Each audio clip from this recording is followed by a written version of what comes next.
guys, welcome to my channel. I will be sharing about the top diseases you gotta know before coming to Malaysia today. Why? Because see my left eye here, I'm actually having the conjunctivis red eye. So it makes me thought about sharing about the type of disease you gotta be aware of if you're coming to Malaysia for the first time. Okay, I'm also trying out my mic because there's some background noise going around and I want to see whether it reflects or not. So the first thing you gotta be aware of, the disease that is more common here is currently for 2025 right now, it's influenza. Influenza is very similar to your common cold. You basically get your typical symptoms where you probably almost didn't suspect much. It's basically like a kind of flu disease. If I'm closing my eyes from time to time, because yeah, this one, it's just that I feel more comfortable doing this. I hope it recovers soon. Doctor says it's gonna take 3 days. Anyway, so for influenza, normally you have like fever, you get cough, you get sore throat, runny nose, you have some body aches, probably you also get like headaches, so you feel fatigued, you feel very tired. So all these are like really common stuff that you normally wouldn't suspect it's influenza unless you test for it. If you go to clinics in Malaysia, yes, clinics are like a mini hospital for like not so serious stuff. Because I gotta mention this because I found out in UK you don't really have clinics. It's either hospital or pharmacy. They only have those two. So gladly Malaysia we have clinics. So clinics you can get the influenza tests, probably a range around 80 to 150 if I'm not mistaken. And then yeah, so what you can do, it's basically just gotta eat a lot of vitamin C, have some Panadol, which is like paracetamol, antihistamine. So basically drink a lot of water, like the common stuff that you can do. And hopefully you recover very soon because it's not fun being sick. And you might also get vomiting or diarrhea. I did have like maybe a bit of diarrhea before, yeah, but the symptoms, like you might not get all of it, but it varies person to person. Okay, the second disease you gotta be very aware of is dengue. Dengue is actually very common in Malaysia. So dengue is basically if you get infected by getting bitten by mosquitoes. Not all mosquitoes, but the mosquitoes that carries the strain, like the virus strain kind of things. And the symptoms are not fun. There's no cure for dengue.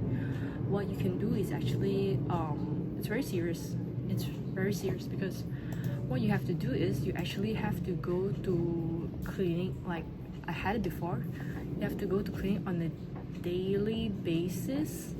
And yeah, it's a viral infection basically because you have to check on your white blood cells. If it becomes too low, you have to be like hospitalized, which is very serious. It can drop until very low. The prevention, it's only okay. So what you can do, like the cure, right, is basically you just have to take Panadol, which is common for like paracetamol.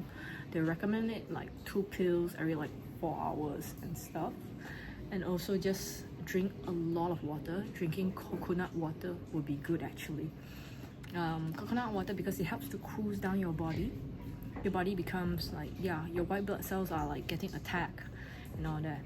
And dengue can be quite severe and people can actually die from it. Like 1 in 4 people can fall sick getting dengue, and 1 in 20 people like develop a more severe dengue.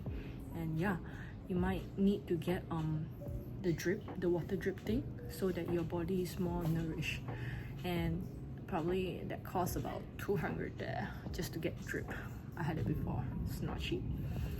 And there's also a dengue test in clinics where you can get, and they will test whether you get dengue or not. And once you get tested actually for dengue, the doctors they have to report it to the Ministry of Health. And normally what happens next is like wherever you're staying, let's say for Malaysian, they will come to your home and survey about your home. So basically it's to prevent like the breeding ground to having more mosquitoes and dengue, because it's quite viral and it's really dangerous. So drink more water and prevent getting bitten by mosquitoes. Mosquitoes like to eat old blood, so if you're old blood, be extremely careful. So the third disease you gotta be careful of is the tuberculosis, TB. I know some countries, like if you're from America, they would recommend you to take the TB, the jab, the vaccine before you travel to Malaysia. So if you do have that the jab first before you visit here. Yeah, like influenza, also get an influenza vaccine before you come.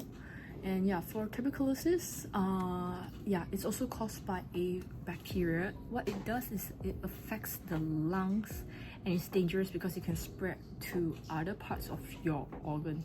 It's a airborne disease, so meaning like, let's say if someone cough or talks to you really nearby and you happen to like be breathing in the same air, right, you can be highly susceptible, because it's just droplets. Like if someone sneezes or coughs or laugh, that is when, yeah, it's through all these air particles. It's like COVID, it's so near. Yeah, it's kind of dangerous. I've never had it before, and yeah, it can lead to really dangerous health complications, and not everyone who is infected will get sick and develop symptoms immediately like the previous two, and sometimes it can remain dormant and not cause any symptoms at all. Really depends on your body, but it's still be careful. So yeah, you just gotta be healthy. And normally it's like overcrowding, like places like Bukit Bintang, downtown KL is where you get higher risk of getting all these diseases. So what TB does is like you can end up coughing up blood, so there's a lot of cough. You have your difficulty breathing, and you feel like fatigue, very tired, and you have fever, you feel chills, you feel very cold, you have a loss of appetite, and yeah, you can sweat a lot at night, you can have weight loss, and persistent cough. It's not fun. It's, yeah, it's dangerous. So basically for TB or tuberculosis, you do have a few drugs where, I mean, to also help you as well. Yeah, like for example, like anti-tuberculosis drugs, it's to be taken 6 to 9 months, so it's not fun. Like you have isoniazid, ethambutol, stuff like that, which not too familiar. Yeah, so TB, it's a prolonged period of time that you're going to be affected, so make sure to really take care of yourself. The fourth one, that I find it's not entirely a disease but also very common, it's food poisoning. Food poisoning, how do you get it? It's through eating unhygiene food. And I think that can be really common in Malaysia, where you have to look for, like in each restaurant, so have a ABC. That's like how hygiene the place is. Avoid the C. And personally, I get stomach unwell all the time if I eat in mamak. Mamak is like Indian Muslim really cheap food, like roti. So I don't really go to eat mamak nowadays because I have sensitive stomach that every time after I eat, I just feel so unwell. It's cheap, yes, but yeah, I know my health, and